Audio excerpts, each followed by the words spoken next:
Hello, Mags here again. Somebody has mentioned in one of the Facebook groups, it might even have been on my page, that she struggles with backgrounds and doesn't really know sort of where to start and ends up not happy with them. I've recently started creating in this large A4 journal. It's a Seawhite sketchbook actually, and I thought it would be quite nice to do a video to explain how I create my colourful backgrounds, which is sort of a different process to my grungy work. So this type of thing, mixing colours and creating a background. So I've posted several different ones, all different brightly coloured ones, some a little bit more subtle but still colourful. This had a little bit of grunge on it, but not a great deal. This one was a bit too busy for me, but it was okay. It was a learning process that, no, don't do quite so much. This is one of my favourite ones as well. So you get the idea. So I've got this A4 ring-bound sketchbook. You can probably see ring-bound at the top. I use it in the portrait format. Now it's a bit difficult because my video setup isn't designed for large areas. So if I put it like this, I get nearly all of the page on it. So I'll have to do that, and you'll just have to take my word for the edges are carrying on the same technique as the middle. So to set off with, I tend to take the pages out. If you've got a sketchbook or a journal or anything that's got a ring bound top, metal ring bound, if it's got two rings together like that, you can easily take the pages out. All you do is put a sharp pair of scissors in between the two and snip. Do that all the way along, just between the two rings, not the big gap, the small gap. You might have to sort of move them apart a little bit on some of them to get your scissors in, but it's quite easy to do. So I've done that all the way along there. I'm just going to check that we are still in view. Yes, we are. So, and then all you do, and that's it, your page is out. All the pages in the front here, all of these, they're done the same. So they have been just popped back in again. At the end of the video, I'll show you how I put them back in. So it's much easier to work on something that isn't in your sketchbook because you aren't going to get paint on other pages. It lays flatter. It's just a lot easier. So I must remember to keep it this way so you can see more of it. I've chosen some colours. Now I tend to go with 3-4 colours from the same colour family. Well, what I mean is cool colours, blues, greens, turquoises, excuse me, similar colours to that. Different shades, there can be different brightnesses, there can be whatever you choose to work with really. And then I usually have one accent colour from the opposite colour family. So if I was doing blues and greens, I would have an orange or red accent colour. That is okay so long as you aren't working with a lot of translucent colours. Translucent colours, if you layer them, you risk making brown. So I tend to use mostly opaque, and then I don't have to overthink because the opaqueness of the paint will block out what's underneath. So you won't get brown. So when you're first starting, start with opaque paints because it's easier. I know a lot about colour because I'm an ex-florist. So I know what makes brown, I know what won't go together. So I can look at a colour palette and think, yeah, that's opaque, that's fine.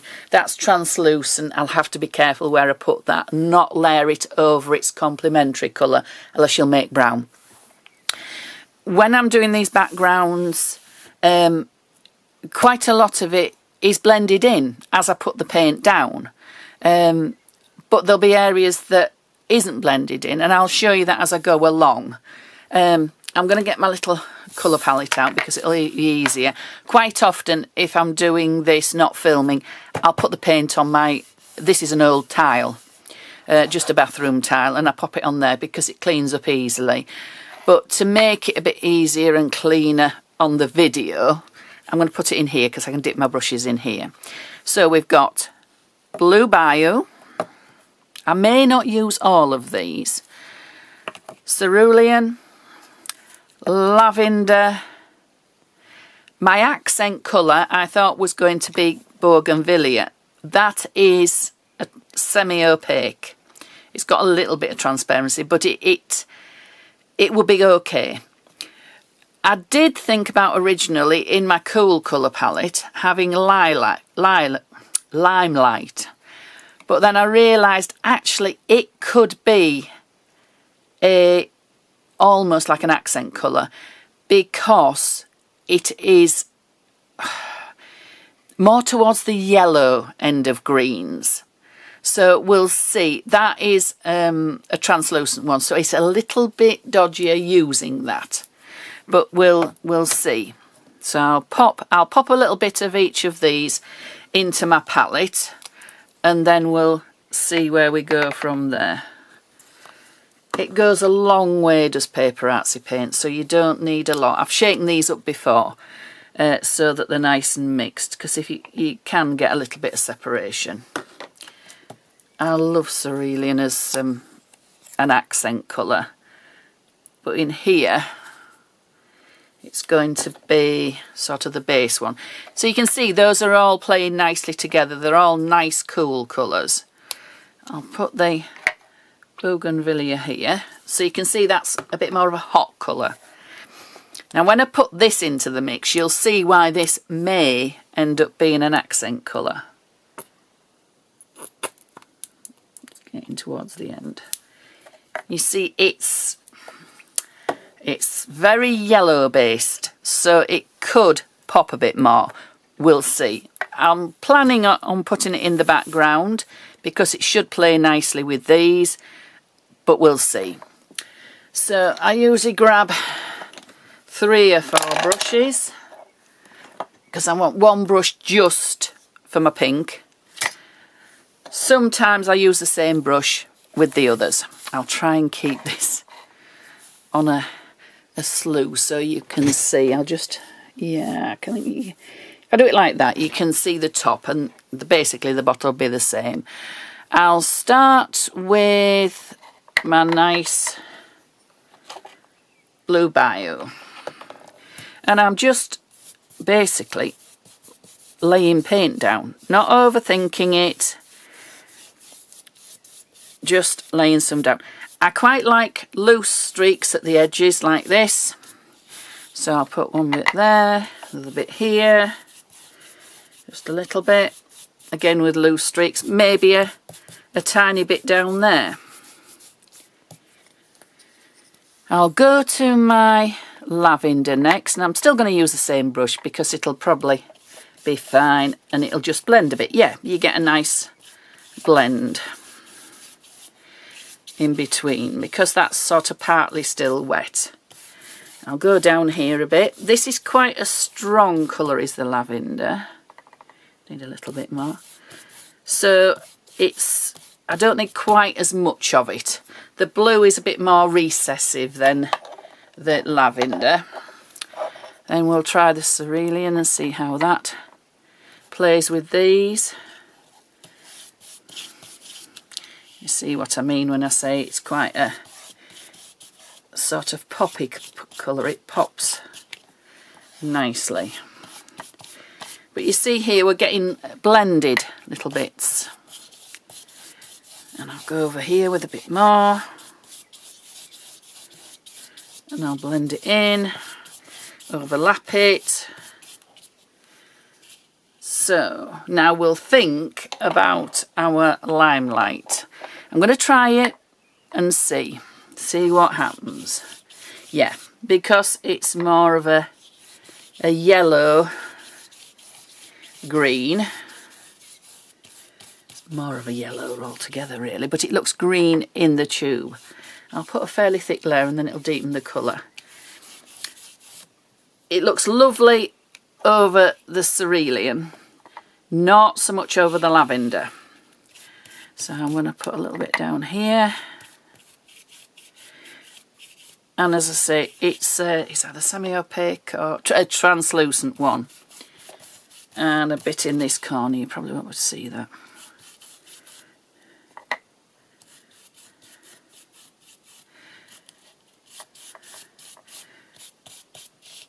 And I might put I'll layer a little bit up there and see. No, I'm not struck with it over there. I like it over the Cerulean. I don't like it over the Lavender Blue Bayou. So I'm going again because I want a bit deeper colour.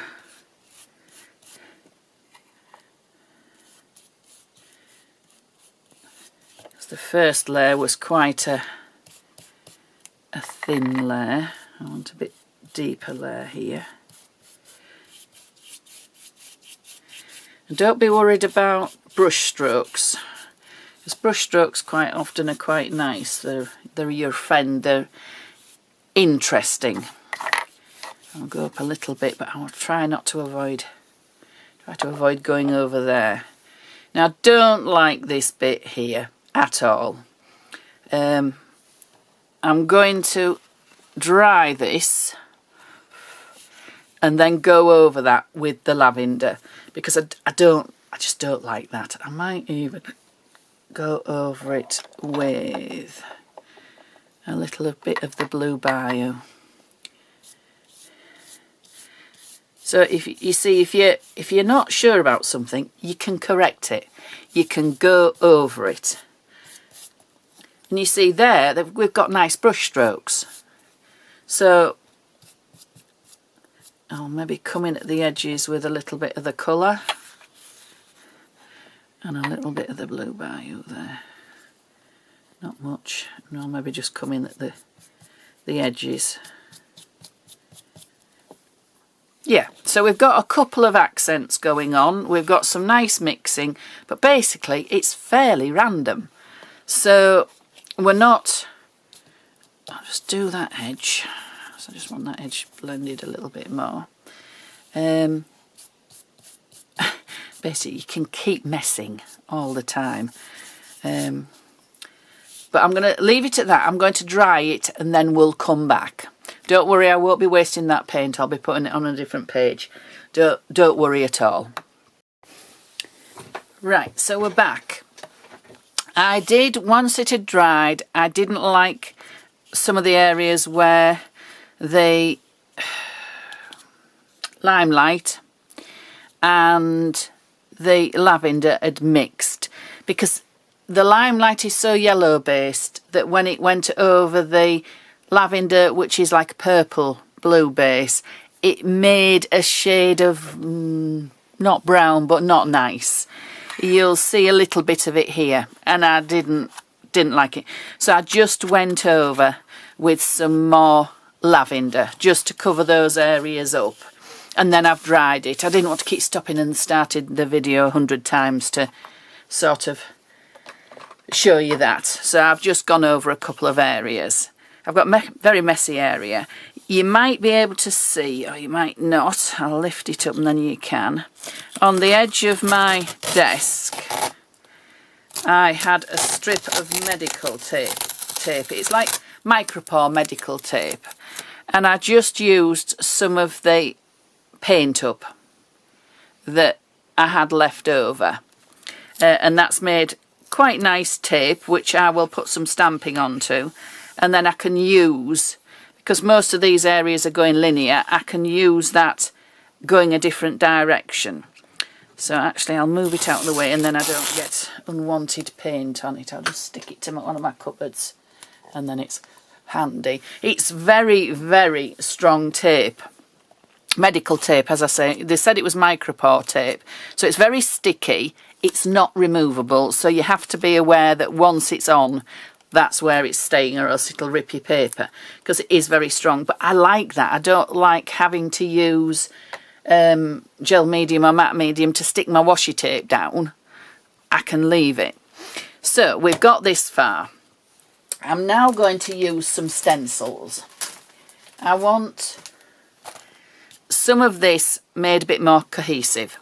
So I've got a Tracy Scott one here, which is PS209, and it's all letters. There's one that's numbers as well, but this one is letters. And I hope you can see that. I'm going to position it over this corner like that, just part of the stencil, not the whole thing. I've got my trusty white gesso, which is in my tomato ketchup bottle. Put a squirt of that. And then, if I can find a clean one, these are just part of the scouring pads, little scouring pads that you have. So they're quite cheap.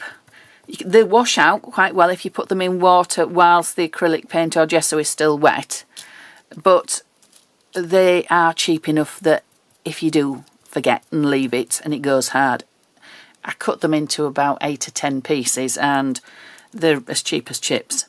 But it is more eco-friendly if you just remember to pop them just in water, because then you can wash them out and use them again.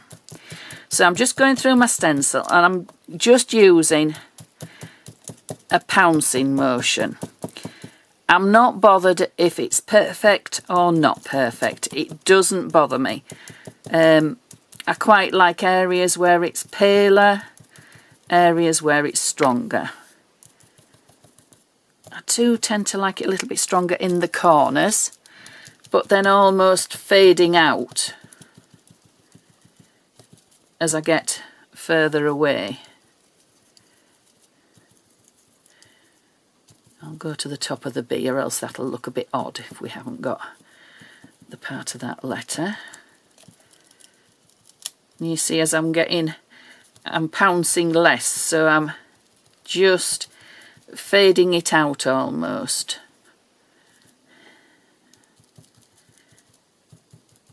I'll go a bit further this way. So quite bold at the bottom and then gradually fading out.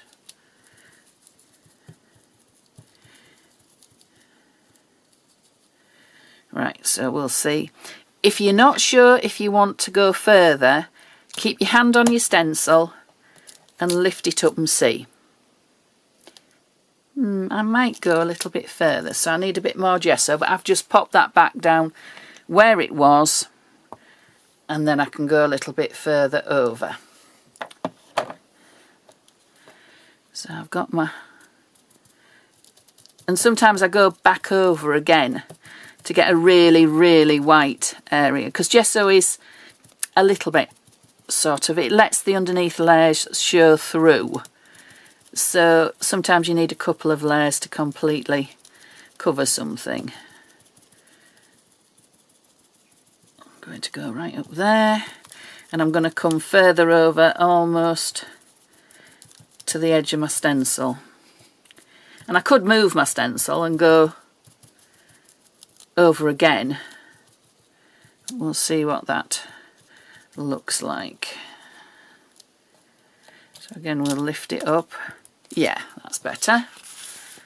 And you see in this area, it doesn't look so messy. It makes it more cohesive. It blends things because you don't see a block of colour. You see patches of colour. And as it's blended out, it just gives a really nice effect. Now, just to see if I can get this in shot. And I'm going to go opposite corner. And I think I'm probably going to go fairly well down. I'm using the other half of my stencil because then I aren't getting the same letters. So, and again, the same again. I'll go fairly well up and fairly well down. I need a bit more gesso. Rather putting great glob, I put a little bit at a time because then I aren't wasting it. So we'll go.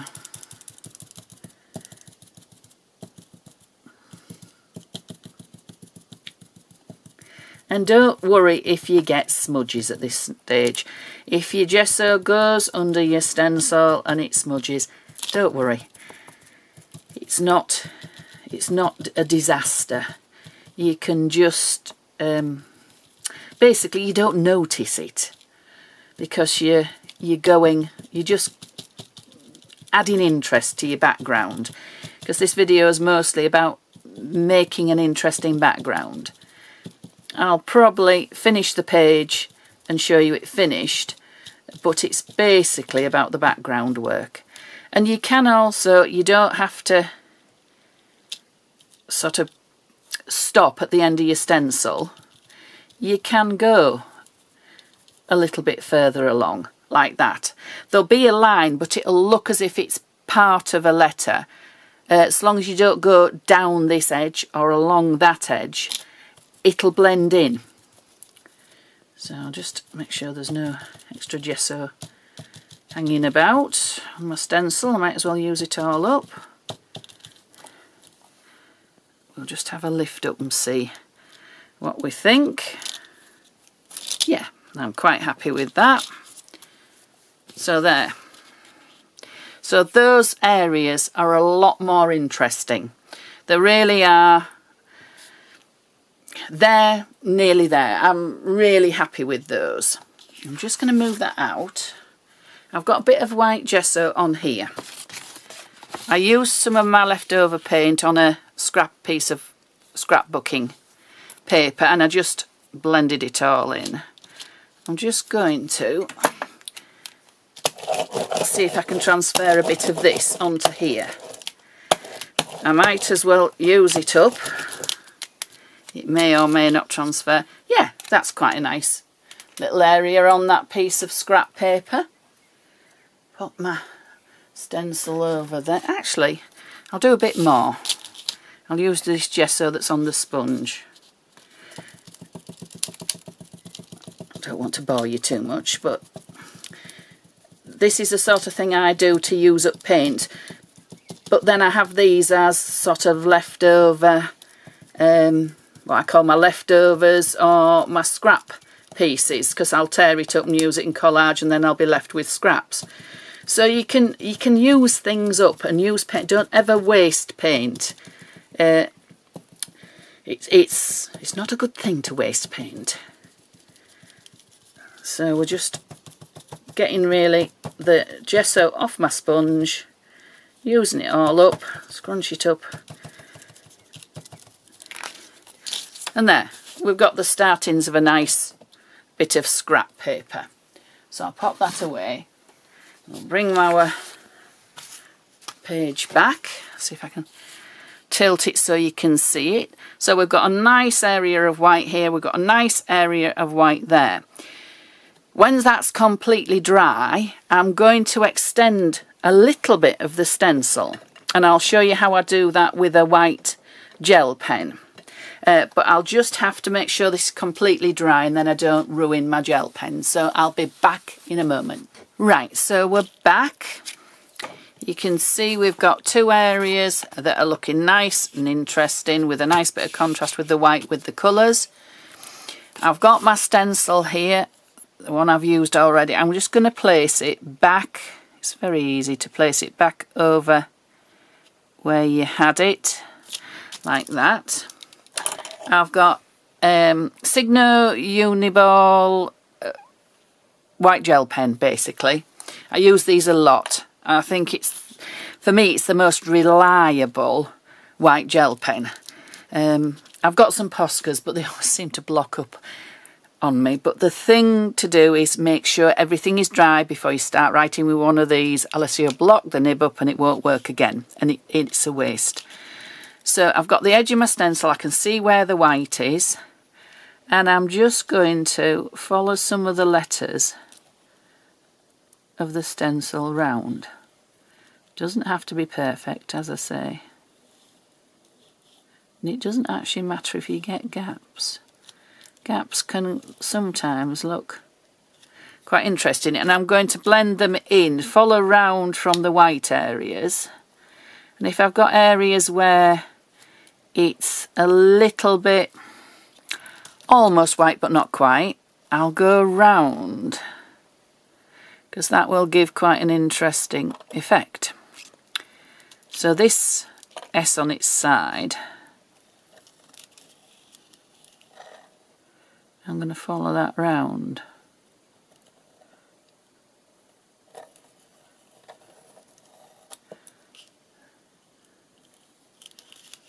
Because then that goes into the white. And then you can lift it up and see that gives quite a nice effect where it continues on. So I've got a bit of white here. I'll go into the white, but I'll continue round a bit. And you'll see what I mean about it doesn't matter if you miss a bit, because it looks quite interesting. So I've extended that a little bit. I'm going to extend this one. So where was my letter E? I find one letter, concentrate on that, and then you can more or less get it in the same position again.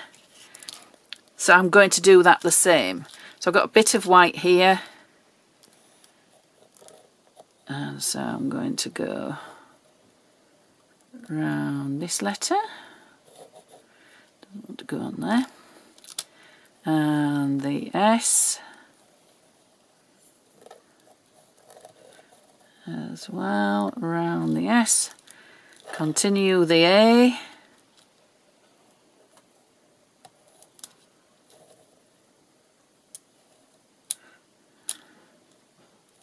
Go around. I don't think, yeah, I think I will do this one. So I'll go around until I meet the white.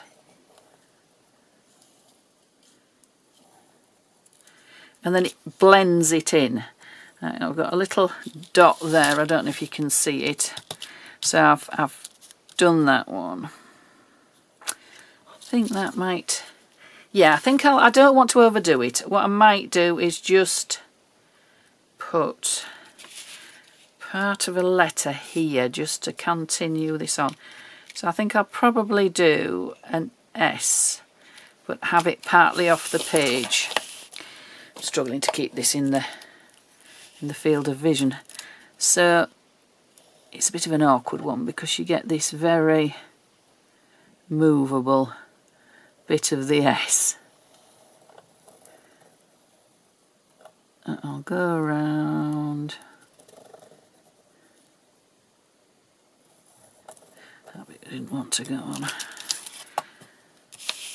And that, I don't mind that part of that is missing. If I really did, I could go back over again. Where are we? There.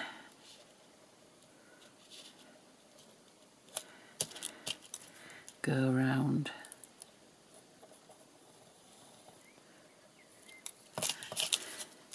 But it's just carrying it on, and then maybe a letter O here. No, maybe what's next to the E on the actual stencil? Find something recognisable. That's there, that's the E. So maybe just some more dots.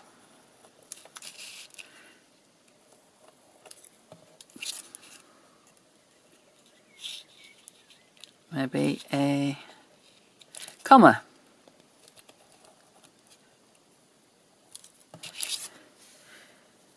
And a couple of dots up here possibly. So we're still in shot.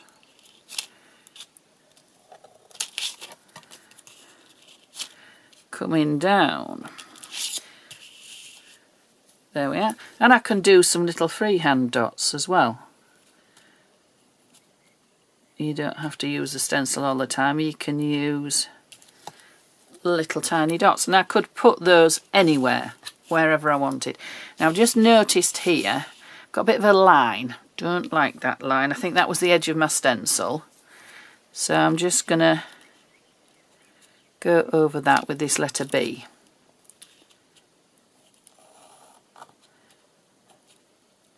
So I mean, if you try and avoid going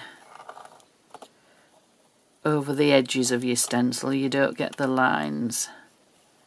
Like at the top there, the line was fine, but there it was just a bit distracting. So I'm quite happy with that, how it is at the moment.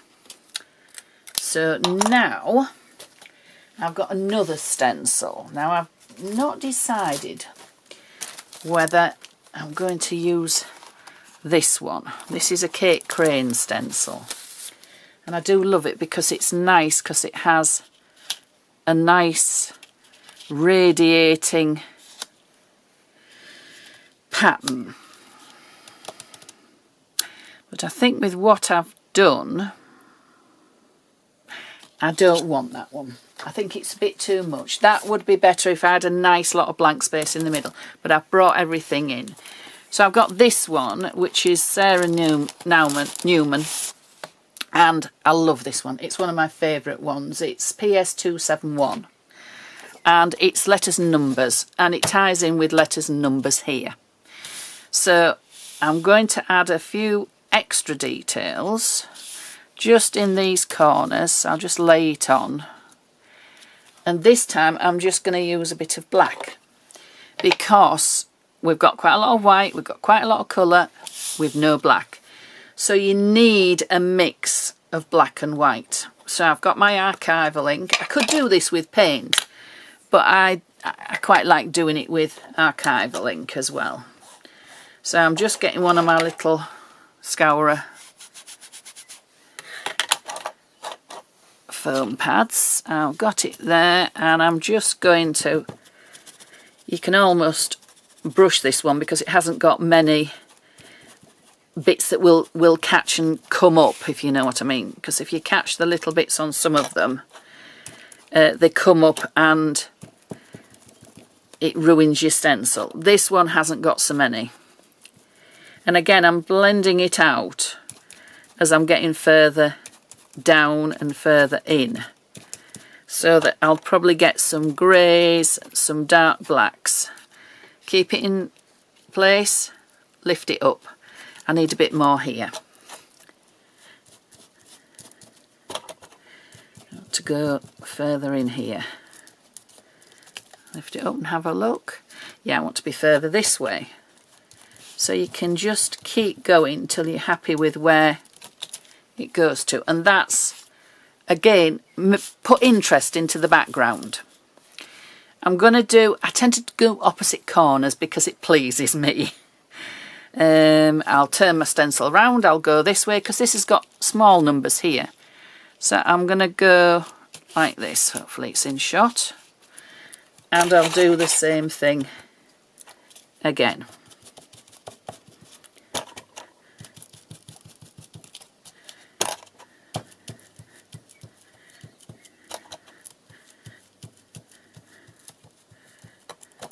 And I'm going to the edge of my page, and any that are off the edge of the page, that's fine. I don't particularly want things to stop bang on the edge, so I don't line them up. I just let them overhang a little bit, the letters and everything. I think I probably need to go a bit further that way. And it doesn't matter if these effects that you're doing overlap one another. Yeah, I think I need a little bit further. I've just moved it there and I've lost where I am. Here we are. You can tell by the dark ones on the edges. Where you got that. That's it. I think I want to be a bit further this way.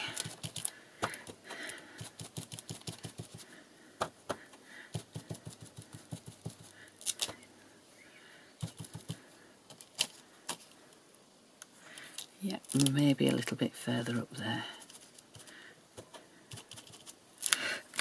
Yeah, so that's added some black in, which has, again, as I keep saying, added interest. I'm quite happy with that now, but I want to do some stamping. I'm still not all 100% certain on the adding in this colour. I think it'll work, just not quite sure how to do it yet, so I'll have a think, and I might choose another small stencil just to add some work in. But I'm now going to do some stamping, and there's a very nice stamp which I love, which is this one, which is MN18. Well, in my mind, it really, really nicely ties up with this stencil, because it's letters and numbers again. So I'm going to do a bit of stamping with that. I could stamp in a colour. Let's get rid of my bits of stuff, which I might do actually if I just lean across. I'll put my black ink away. I think I've got enough black at the moment. And we'll get this one. That'll play nicely with everything else. So it's Bluebird. Oh, now before I do that, I'm just going to do a little bit of journaling. I like a bit of journaling on my pages. Not a vast amount, just a little bit. And I'm just going to start at this letter B here. I might even go across the letter B. I always do my journaling. I get my thoughts out, but it is unreadable, so you'll never know what it says. But it's getting my feelings onto the page. If I've had a happy day, I'll say so. If I've had a bad day, I'll get it out. It's just illegible, but I know what it says. So today's been a good day, so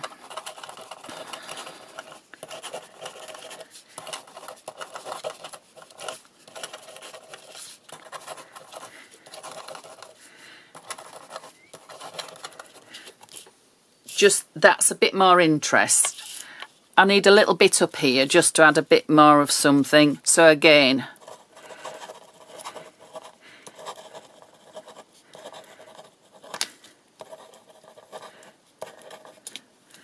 just a bit up there.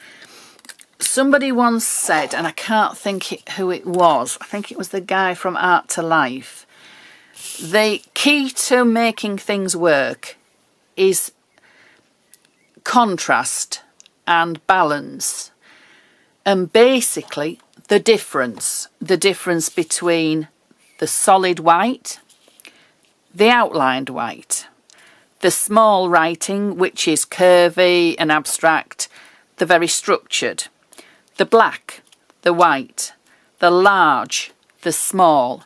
It's all different textures, visual textures, and just different things on a page, and it's what adds interest.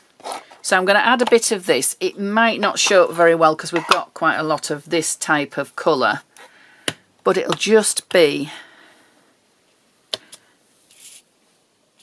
a bit of something. You don't have to cover all your page. I like a lot of interest. You don't have to put as much interest as I have. And if you've got a bit and you think that's drawing my eye a lot, stamp over the top of it. It'll just knock it back a little bit and it will add interest into it. So I've done that there, so I really need to do that up there or else it'll look odd. So there we are. We're getting towards being finished with this. I think it's just about there really, but just waiting for its focal point. What I could do as a focal point is paint a flower in this and have that over there, and then just some little accents, which I think is what I'm going to do. I'm going to have a big stem with flowers or something here, but I need some of this in the background to tie it in, or else it'll just look as if it's just plonked on, and I hate plonked on. Right, so I'm going to dip my cotton bud, this is just a little cotton bud, in my Bougainvillea colour. where do I want it to be? I want it to be on the edges. So holding it down, and I dab the paint off, and then we don't get an enormous amount. And just random.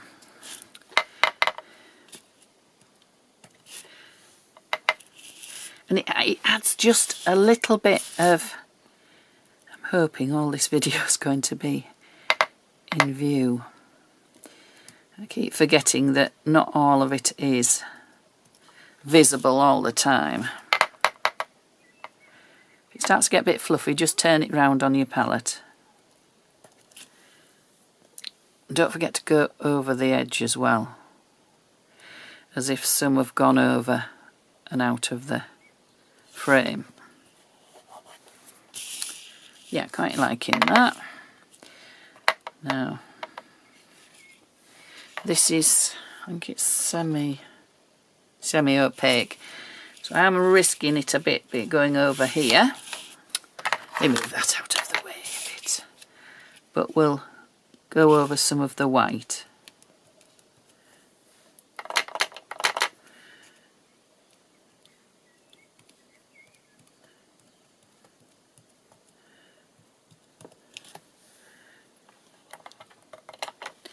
And I know some people say, I liked it before you put the pink on it. But I think it will add to it when it gets its focal point on it as well. So we've got a couple of areas, and we'll go maybe down here. Up there, down here? Down here, I think.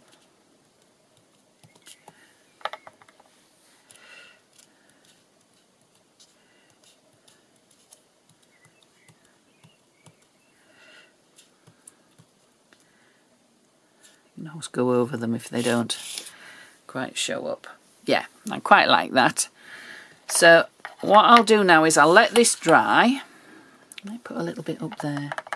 It's thinking on the move, is this? I think just a little bit over here. Yeah, just a touch. It's thinking on the move, is this, as I'm doing it intuitively. I'm going to make a big bold flower there with a stem. So I'll doodle it in black, and then colour it with this, and then cut it out. So I won't make you watch all that. I might doodle it while you're watching, but have I got my paper handy so that I could do it while you're watching? I think I have. So sorry for the hesitation and the waiting while I get a piece of paper. I'll move this out of the way. This is just out of one of the sketchbooks. And I've got we'll have quite a bold one. Pitt pen on 8, or have I got a 1? Ah, that's a bit better. It's a 12 in a Micron. And I want quite a big flower, and I just want one. So I'm going to go big centre.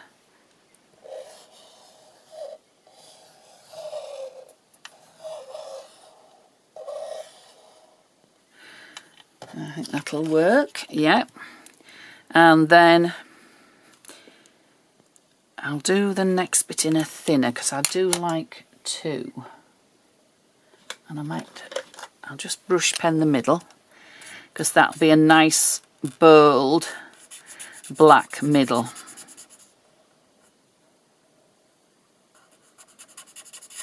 You could do this with paint, but I've just got my brush pen handy, so I'll just do it with this.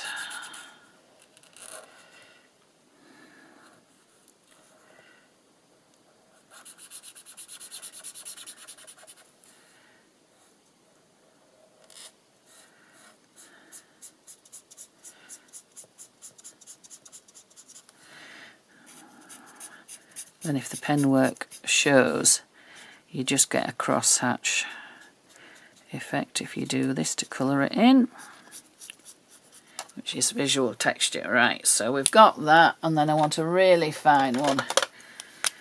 If my 005 works, we'll use that. Yeah. So I'm just following this roughly, but I want it outside of the lines. So I'm not... Yeah, it's running out, is this one.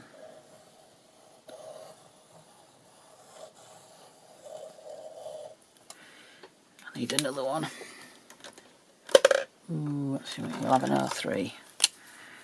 See if this one works better. Yeah, this is not running out. And this just makes it look a bit more painterly, a bit more interesting. And then I am getting, that's 2, I think, 12 or 10. I'll go for a 10, a 1. And I'm just going to, I'll do the colouring next. I'll colour it in. I won't make you watch that, but I'll colour this in. Right, so I've got my doodled flower. I'm not a colourist, I just do block colouring. It's fairly sort of rough, but that doesn't bother me. So now I need a, what shall we have? I've got my Microns up here. We'll have the 10. I've made sure this is absolutely dry. You'll see here there's a paler bit. I just mixed a little bit of gesso with the Bougainvillea on my tile here and just did some little brush strokes out just to add a bit more interest. So I'm going to go vaguely over my lines again because I've lost those where I've painted. And then I want the edge of my circle in the middle to be a bit more defined, so I'll go round there, get rid of any white, right the way around, and then I'm just going to do, sounds weird, but some writing. So again, you won't be able to read it, but it's basically to add interest to the petals. So I start small, go big into the middle, and then like this.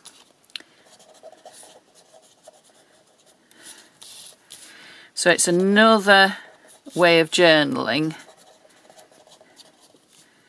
without actually being able to read what you're journaling. If I want a little bit, I can overlap it. If I want some more bigger strokes as I go around, I can overlap, and you can write on top of each other. And then I think I'll just have some dots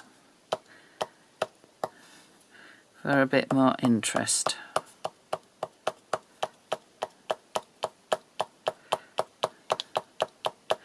Just random, don't think about it. And I might have the odd bit from the edges.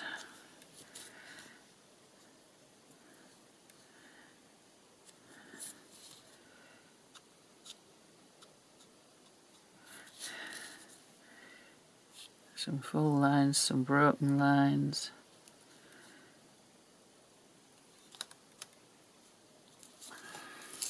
Just adds a bit more interest to it. It's not supposed to be a realistic flower.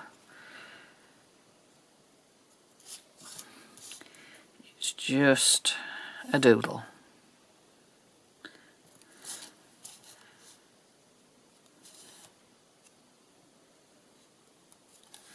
There we are. So I'll cut that out. Right, so I'm back. And you can see I've added a few little bits to the background.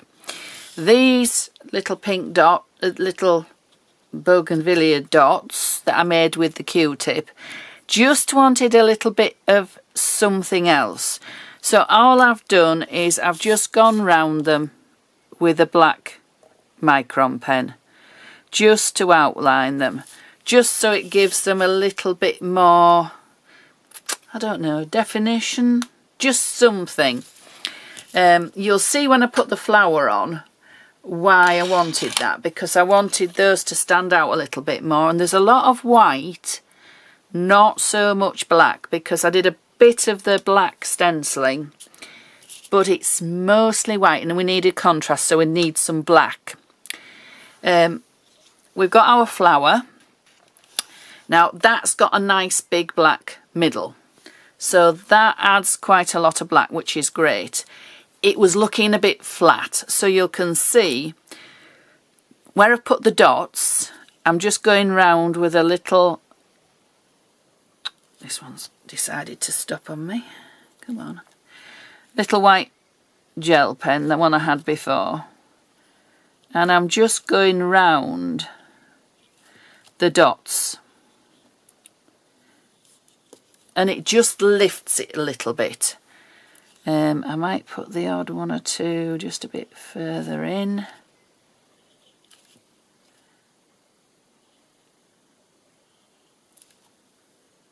Yeah, because it's quite solid black. I did consider drawing white lines over that black, but I don't think it would work. I think it would just make it too white again. So I'm going to put my flower here. Let me just check we're in shot again. Yes, we are. I'm going to put my flower there.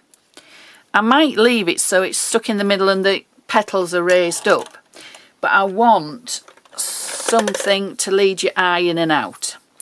So keep my finger over where the centre of it is, and I'm going to put a dot with a black, so I know where the centre of my flower will be. So that will be there. So I'm going to bring a stem from here, coming round, go into the top with a couple of leaves on, I think. This is one of my go-tos, Permapic, I think it is. It's a pigment marker, it's black, and it's got a chisel end and a bullet end. I love it, I use it such a lot, because you get nice bold marks, which I think we need some bold marks. I'm just going to go from the edge in with the chisel tip 3 times there, and 3 times at the bottom here. This might be out of shot, but you'll see it on the finished page, because it just needs more black. So we're going to move that out of the way. Let's put it back again a minute. There. And I'm going to bring my stem round and up. That's where my flower's going to be. And I'm going to bring my stem round and down. So I'll get a little bit of movement. Now I think maybe I'll do a double line on this. It needs to be a little bit wider.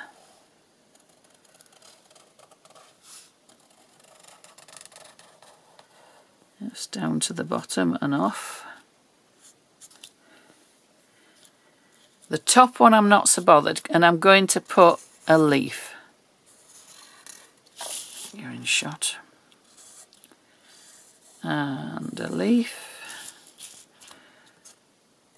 And a leaf.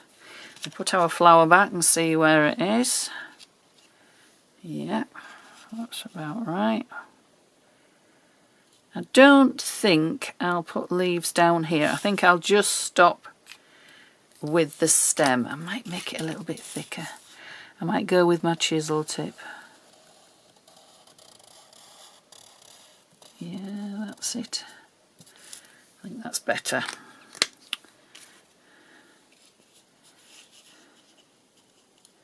Yeah, I think that's it. I might put a word across there. If I can find a magazine word, I'll probably do that. What I might do is go to the top with my wrong end. Go to the top with my black line.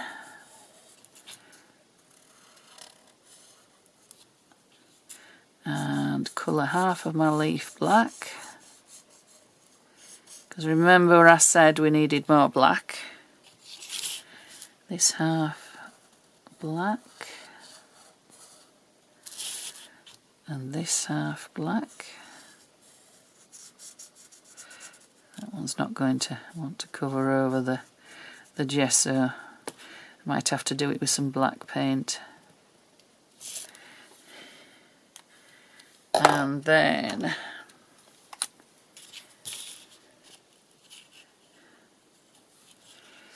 put that there.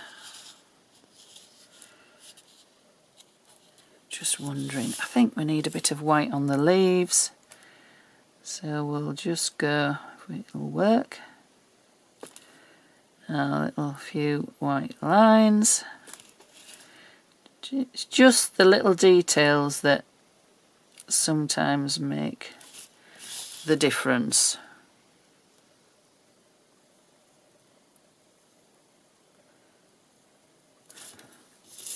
Yeah, I quite like that. I might go around the edge with white. Yeah, around that edge with white as well. So we're adding a bit of white to the opposite edge.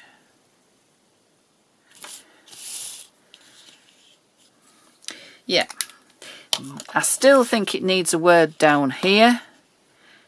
Probably a magazine word would work, unless I put something. This is the edge of my sketchbook that I did the flower in. I could put that in, that would just break up that stem. I'm not quite sure about just the stem. Yeah, I might put that, and I'll look for a magazine word, pop it on, and then I'll show you the finished page. Right, so we're back. I've glued the centre of my flower down. I haven't glued the petals because I quite like the fact that they raise up a little bit and it has a bit of dimension. I have considered putting black beads in the centre, but I don't think I will because I'll probably get knocked off when I'm handling my journal a lot. I've got a couple of words in the spotlight, well, a couple of phrases, in the spotlight, which the flower is, which is a small, very tiny little word, phrase up there, and then a place to shine, which I thought looked rather nice, just anchored to the side and there. So I'm going to add those, and I'm going to possibly outline them a little, we'll see. I've got my trusty Yoo-hoo glue stick, which I'm just going to use for these. And then, because it's not really wet glue, they won't wrinkle as much. If you try and use PVA, matte medium, whatever, you do sometimes get a little bit of wrinkling. So I'm just going to anchor it to the side. And just have to level it up, make sure I'm straight. Yeah, I think that's straight. There we are. And then this little one up here.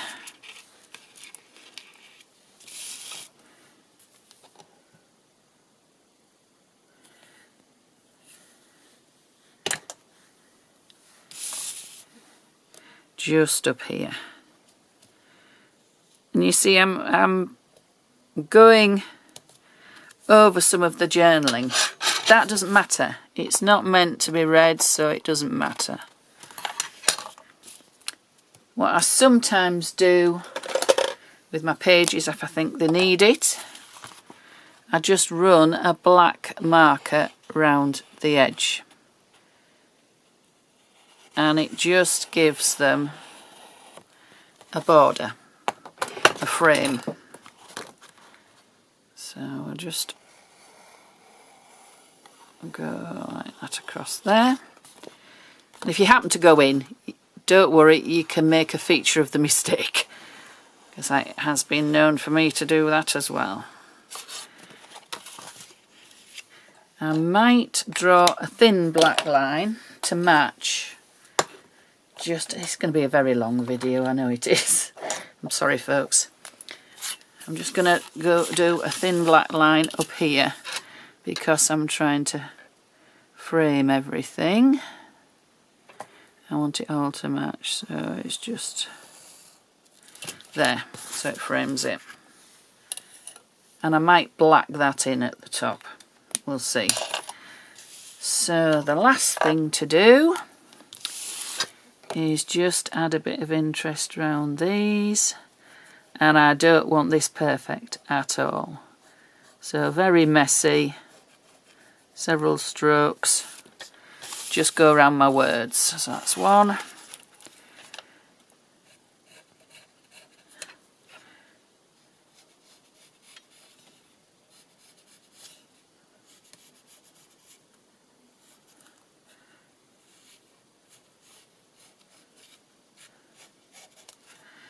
And two.